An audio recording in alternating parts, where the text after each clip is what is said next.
Yesterday in Washington, former President Donald Trump made his first court appearance to face charges of trying to unlawfully overturn the 2020 election. The former president pleaded not guilty to 4 felony charges, including conspiracy to defraud the nation. KCAL News reporter Nicole D'Antonio has more on how the day unfolded and what comes next. Nicole.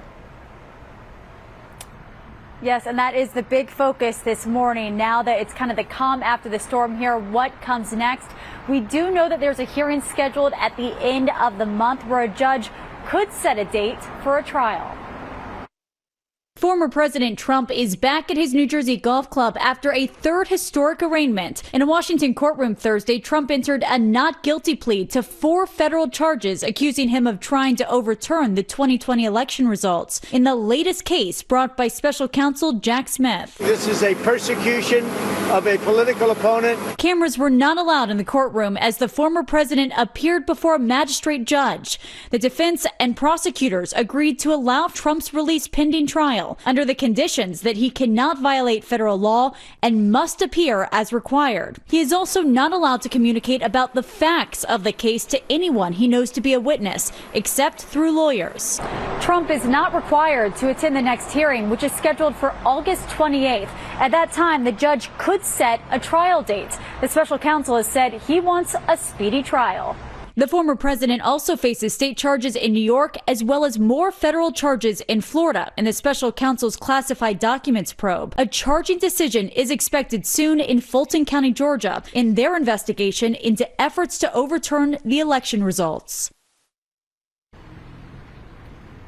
Now, some Democrats in the House are pushing for the trial to be televised live, even though generally cameras are not allowed in a federal courtroom. There are dozens of Democrats in the House that believe because of the historic nature of this case, they say transparency, it's going to be crucial.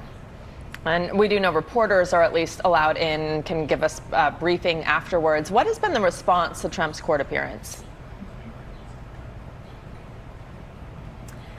Yes, so when we were outside of the D.C. federal courthouse yesterday, there were big crowds that gathered. We saw protesters, there were supporters of the former president. And one thing I thought was interesting, a lot of people kept bringing up again and again the importance of how this is going to turn out, especially with the 2024 election. We heard some of his supporters pointing to the polls, saying that it seems like when there's an indictment, shortly after you see a climbing of the polls. They also talked about fundraising, how that still seems to be strong. Meanwhile, former Vice President Mike Pence on the other side has been really critical of the former president.